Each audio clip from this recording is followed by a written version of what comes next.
Selamat datang kembali di pembahasan mendalam kita. Kali ini kita fokus ke satu prinsip kunci dari materi ultra learning yang Anda bagikan. Prinsip keenamnya, soal umpan balik. Betul sekali. Materi ini sangat menekankan pentingnya umpan balik. Krusial banget dalam belajar yang intensif dan efektif. Maksudnya bukan cuma tahu salah atau benar gitu ya? Bukan cuma itu, tapi lebih ke gimana informasi itu, umpan balik itu, bisa secara aktif membentuk langkah kita selanjutnya. Ini kunci akselerasi belajar menurut materi ini. Oke, menarik. Mari kita coba bongkar lebih dalam. Kita mulai dari contoh yang cukup unik nih, dari dunia komedi. Ah, ya. Yang soal komedian itu ya? Iya, di catatan Anda disebut komedian top kayak Chris Rock, terus Dave Chappelle, mereka sengaja tes materi baru di klub-klub kecil dulu. Kenapa gitu? Nah, ini contoh bagus banget soal mencari umpan balik secara sengaja loh ya. Mencari. Maksudnya? Maksudnya, mereka nggak nunggu dilempar ke panggung besar baru tahu lucunya di mana. Mereka butuh reaksi langsung, yang jujur, tawa, hening, bahkan mungkin ya respon negatif dari penonton di skala kecil. Itu data buat mereka. Mereka jemput bola gitu. Cari tahu duluan di lingkungan yang risikonya lebih kecil. Biar pas tampil besar, udah lebih matang materinya. Jadi kuncinya justru di keberanian cari reaksi mentah itu ya? Oke, ini agak beda nih sama contoh lain di materi Anda. Roger Cray, juara Jeopardy. Itu metodenya kayaknya jauh beda. Kelihatannya beda, tapi intinya sama. Aktif cari umpan balik. Craig ini kan dijelaskan di materi Anda. Dia nggak belajar ngasal aja. Iya, dia pakai analisis data ya. Tepat. Dia bangun sistem sendiri. Analisis puluhan ribu pertanyaan Jeopardy. Yang lama, dia sampai bikin visualisasi data loh. Wow, buat apa tuh visualisasi datanya? Buat memetakan. Jadi dia tahu persis, ini area kuat saya, nah ini area lemah saya. Sangat presisi. Jadi umpan baliknya bukan dari reaksi orang, tapi dari data itu sendiri. Betul. Umpan baliknya kuantitatif, terstruktur. Misalnya, dia jadi sadar, wah, saya lemah nih di topik fashion. Oke. Nah, dengan tahu itu, dia bisa fokus, belajar lebih keras di area fashion itu. Jadi, umpan baliknya bisa macam-macam bentuknya. Bisa dari reaksi emosi penonton, bisa dari data dingin kayak gini. Menarik sekali. Jadi ada dari eksternal, ada dari data. Ya. Lalu materi Anda juga singgung teknik Feynman.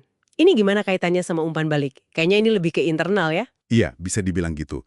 Teknik Feynman ini, kan intinya kita coba jelaskan konsep yang rumit pakai bahasa sederhana.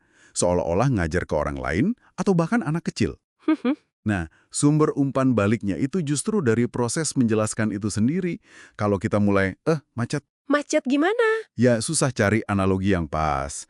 Atau penjelasannya malah muter-muter jadi tambah rumit. Nah, itu dia umpan baliknya. Jadi saat kita gagal menyederhanakan, itu sinyalnya ya? Tepat. Sinyal instan kalau pemahaman kita tuh belum cukup dalam, belum kokoh. Jadi kita tahu harus mundur lagi, belajar lagi, bagian yang macet lagi. Nggak perlu nunggu orang lain kasih tahu. Oke, jadi umpan balik bisa dari luar, bisa dari data, bisa juga dari diri sendiri lewat proses belajar itu ya? Betul. Dan ini nyambung ke poin lain di materi Anda yang mengutip penelitian Ruiz Primo dan Brookhart.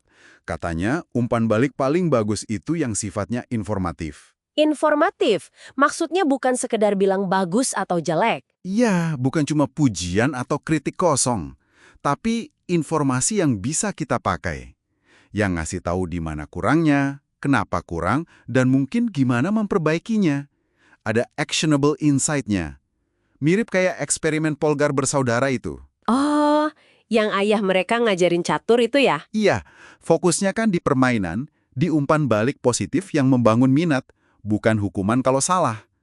Tujuannya biar terus mau belajar dan memperbaiki diri. Oke, jadi kalau kita rangkum nih, untuk Anda yang sedang belajar sesuatu, prinsip keenam ini, umpan balik, intinya bukan cuma pasif menerima masukan. Jauh dari itu, ini soal proaktif. Aktif mencari, bahkan mungkin merekayasa situasi biar dapat informasi paling jujur soal performa kita. Iya. Para pembelajar ultra di materi ini nggak menghindar dari rasa nggak nyaman kalau dapat kritik atau tahu kelemahan. Justru dicari. Mereka merancang caranya. Ada yang lewat interaksi sosial, kayak komedian tadi. Ada yang lewat analisis data, kayak Craig. Ada yang lewat refleksi diri terstruktur, kayak Feynman. Pokoknya, dipakai buat navigasi, Jadi kayak kompas ya, buat nunjukin arah perbaikan? Persis. Menyorot titik lemah mana yang paling butuh perhatian saat itu. Oke, nah sebagai penutup, mungkin ada satu pemikiran nih buat Anda renungkan. Kalau kita lihat para komedian yang berani tes materi di panggung kecil, atau Craig yang menginterogasi datanya sendiri, Hmm, gimana caranya Anda bisa lebih sengaja lagi nih menciptakan atau mencari momen-momen umpan balik dalam perjalanan belajar Anda? Terutama mungkin untuk hal-hal yang terasa sulit atau ya bikin kurang nyaman gitu.